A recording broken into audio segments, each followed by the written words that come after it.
one of the discussion I have raised in the board meeting with Paul and the other fellow members is about the sustainability issues, the sustainable development goals.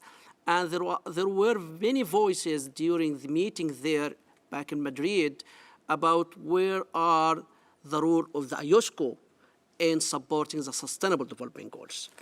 And since then, we start to talk about it and the discussion with the UNCTAD, and then we set the group, I think the committee one in the GIM, the 70 members of the Growth and Emerging Market Committee, and we did start to work on the sustainability-related issues. I think not the last meeting of the board, which I was not able to attend, but the previous meeting in Cayman Island, that was for the GIM meeting, actually we did discuss extensively the role of the security regulators in supporting the sustainable development goals and sustainable financing. And we agreed that it will be a timetable, and I think Paul was very aggressive on this issue, and I think in a few weeks' time, might be 2 to 3 weeks, we will have the consultation paper, and then something might be adopted during the next meeting. I think that will be in March in Madrid, again, the board meeting for the IOSCO. But back to this report that we have it now, it did really start back in May, April or May, Anthony, 2018, in May or April, I don't know, the first meeting. That was the 4th of May, I guess. We did meet here in the UNCTAD, and we did start about the time frame and the timeline of how to have a report on the role of the security regulator on sustainable financing. There were lots of people around in the table there at that time. We agreed that before the end of September of this year that we would have the final draft ready. So we start with a zero draft, and then the first draft, and there was lots of going forth for the different version of this report until we have it done like 2 or 3 weeks ago to be released during the World Investment Forum here in Geneva on Tuesday, 23rd, as we are now. And the summary that you have in front of you is basically telling you what the security regulator should do. We have 5 main action and 5 supporting areas. And when you look to these 5 main actions that the security regulator should play, these start with facilitating investment to support the delivery of the sustainable development goals.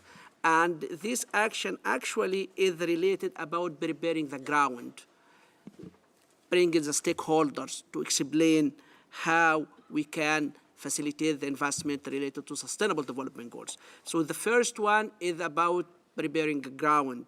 And the second one is about the strengthening corporate sustainability-related disclosure. And as Paul was mentioning, it is the role of the security regulator to have more disclosure, more transparency in the market. This is the main role of a regulator, how to protect investors, how to bring the market to the level that they should perform, and how to make the financial system more resilient to the shocks.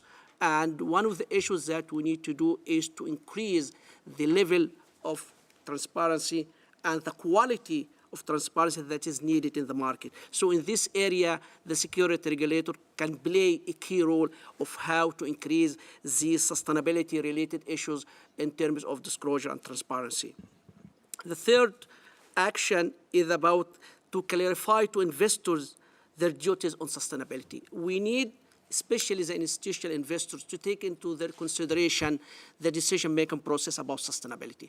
I remember when we were working at the Egyptian Exchange back in 2009, when we did create the ESG index for Egypt, and we did look to the performance of the ESG index compared with the main index, EGX 30, and we did find on average that ESG is outperforming the EGX 30. But the problem we have it at that time, and still, is that it is very hard to find a financial instrument like ETF, for example, in Egypt, in the ESG index in Egypt, or having funds that are tracking the ESG. So the reality is about how to, not enforcing, but how to convince investors, especially institutional investors, to take into consideration the issues related to the environmental, social, and governance-related parameters.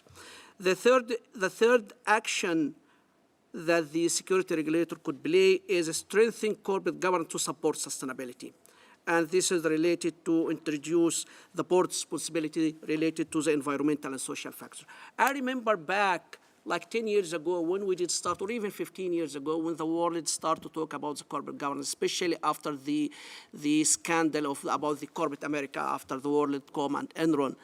And you would find that many of the listed companies, they are resisting the issues related to the best practice of corporate governance because it is costly, it needs more of the disclosure, transparency. And in the beginning, especially in the Egyptian exchange, for example, we did both this like comply or explain, and then we did start to put part of these rules and regulation on our listing requirement. I think it's the same method is repeated again regarding sustainability or the environmental and social and governance related parameters.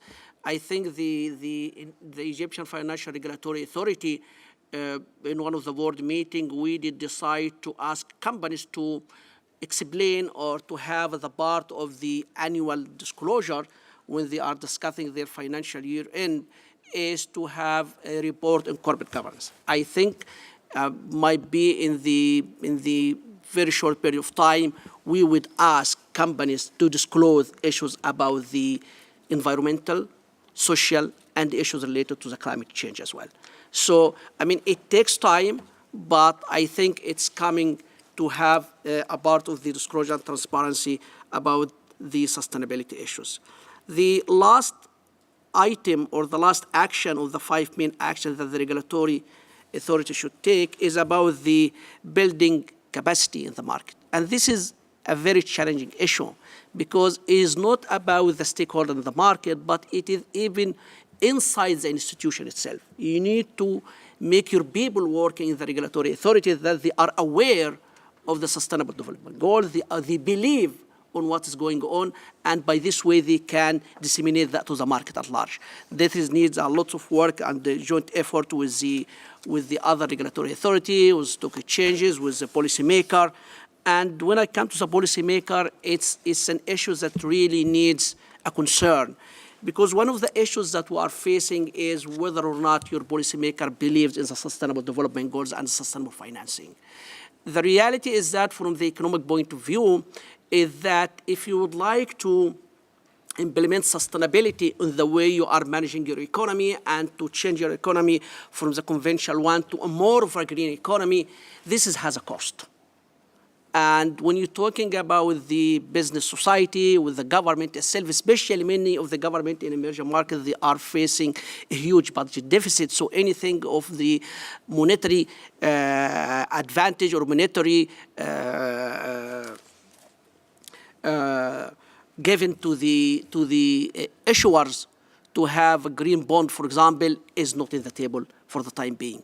So you need to get your policymaker to understand that it might be costly in the short term, but in a medium to longer term, it is profitable for the economy, for the citizen, and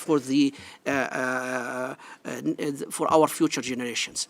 I was in Asitana like several months ago, and we had a presentation from the senior advisor to the prime minister in China, and he has their own model of how China could spend lots of billions of dollars in the sustainability issues that might cost the budget in the short term, but in the medium to long term, that will be a successful story.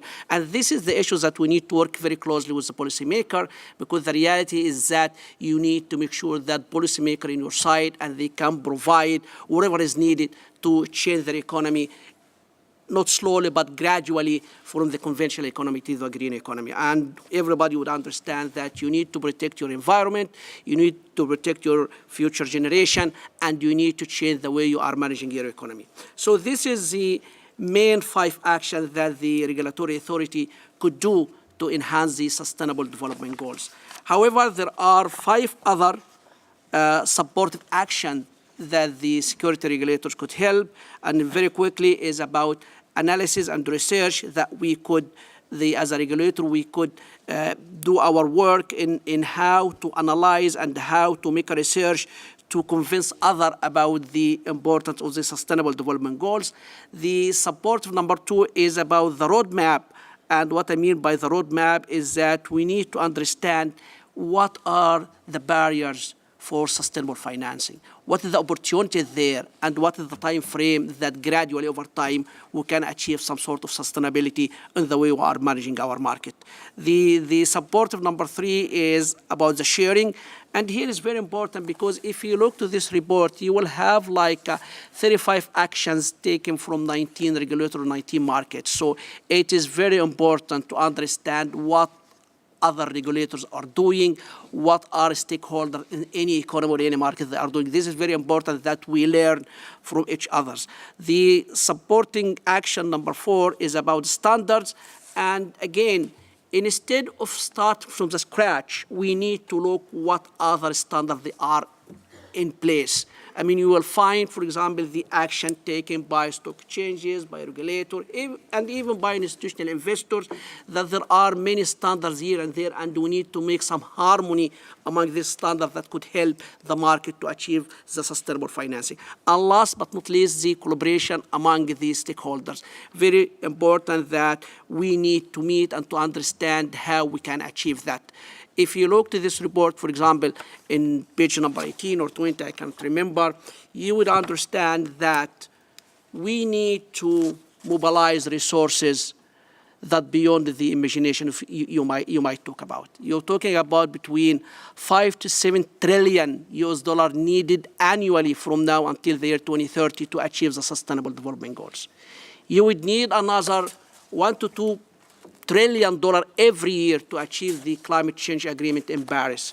So on average, you would need trillions and trillions of dollars, and without the rule of the stock exchanges, the regulation, and the institution, and all of you are standing in front of us, we will not be able to achieve the Sustainable Development Goals. So ladies and gentlemen, if it is not you, then who? And if it is not now, then when? Thank you very much, ladies and gentlemen.